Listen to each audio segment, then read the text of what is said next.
సందర్భాల్లో మాట్లాడుతూ ఉంటాం. అతి కొద్దిమంది ముఖ్యమంత్రుల్లో మనం జ్ఞాపకం చేసుకునేటువంటి ముఖ్యమంత్రుల్లో ఒకరైనటువంటి డాక్టర్ వైఎస్ రాజశేఖర రెడ్డి గారు.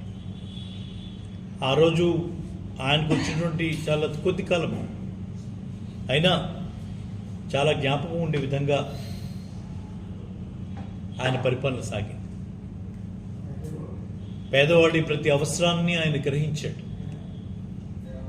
ఒక పారదర్శకమైనటువంటి పరిపాలనని అందించాడు.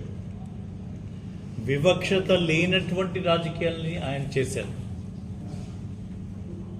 ఆ రోజు మరి ఫీజు రీంబర్స్మెంట్ తీసుకొని వచ్చిన, ఆరోగ్యశ్రీ తీసుకొని వచ్చిన, ప్రపంచం యావత్తు ఆంధ్రప్రదేశ్ వైపు చూసే విధంగా ఆయన చేసినటువంటి నిర్ణయాలు, అమలు జరిపినటువంటి విధానం ఎంతోమందికి అనుసరణీయం, ఆదర్శప్రాయం.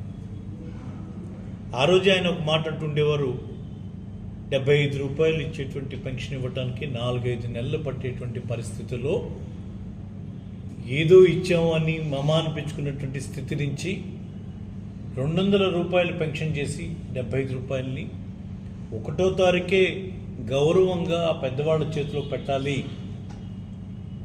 ఆ ఇచ్చేటువంటి క్రమంలో కూడా మరి కులమతాలకు అతీతంగా, రాజకీయాలకు అతీతంగా, అర్హతే ప్రామాణికంగా శాచ్యురేషన్ విధానంతో ఇవ్వాలని నేర్పింది స్వర్గీయ రాజశేఖర రెడ్డి గారు.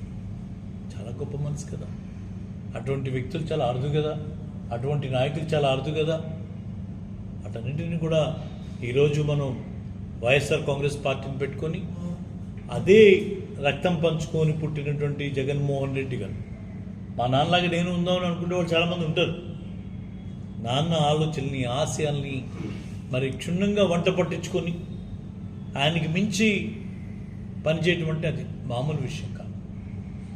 ఈరోజు మనం ఉరికినే ఒక పోలిక కోసం చూస్తే ఆ రోజు ఫీజు రీంబర్స్మెంట్ అని అంటే జగన్మోహన్ రెడ్డి గారు మనబడి నాడు నేడు అని చెప్పి ప్రాథమిక విద్యకి పెద్దపీట వేసి ఆ పిల్లలకి మరి అన్ని రకాలుగాను మరి సపోర్ట్ చేసి మరి కింద స్థాయి నుంచే వాళ్ళు బలంగా చేరాలి అని, వాళ్ళు తినేటువంటి ఆహారం దగ్గర నుంచి, చదువుకునేటువంటి విద్య దగ్గర నుంచి, మరి ఆ పరిసరాల దగ్గర నుంచి అన్ని రకాలుగాను మనం మరి అద్భుతంగా తీర్చిదిద్ది చేసినటువంటి ఆ కార్యక్రమం ఆ తండ్రికి దగ్గర తనయుడు అని చెప్పుకోవడానికి కానీ మచ్చుకి ఒకటి చెప్పడం.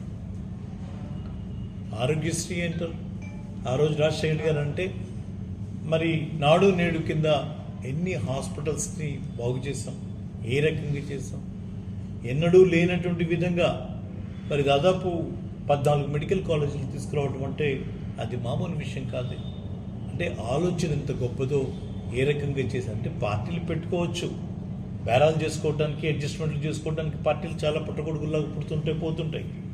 కానీ ఒక పార్టీ పెట్టినప్పుడు ఆ పార్టీ లక్ష్యాలని, ఉద్దేశాలని మనస వాచ కర్మేణ దాన్ని అనుసరించటం, అమలు చేయటం అనేది దీంట్లో మనం గొప్పగా మనం మాట్లాడుకోవాల్సింది ఈ వైఎస్ఆర్ కాంగ్రెస్ పార్టీ అధ్యక్షుడైనటువంటి జగన్మోహన్ రెడ్డి గారి గురించి ఖచ్చితంగా ఈ సందర్భంగా మనం మాట్లాడుకోవాలి, జ్ఞాపకం చేసుకోవాలి.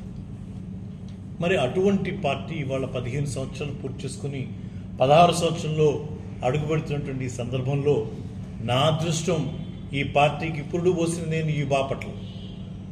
ఆ తొలి రోజు నుంచి మరి ఈ రోజు దాకా ఆ బాధ్యతలను నన్ను నమ్మి నాకు అప్పచెప్పినటువంటి జగన్మోహన్ రెడ్డి గారి మనసు గెలిచి ఈ పార్టీ పటిష్టవంతమైనటువంటి పార్టీగా, ఎదురులేనటువంటి పార్టీగా 2 సార్లు ఈ పార్టీని గెలిపించినటువంటి పరిస్థితి బాపట్ల.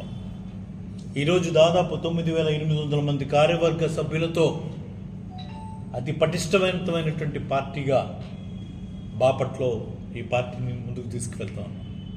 ఆ క్రమంలో ఈ కార్యవర్గంగా కొత్తగా ఏర్పడినటువంటి ఈ సందర్భంలో జరిగేటువంటి మొట్టమొదటి ఈ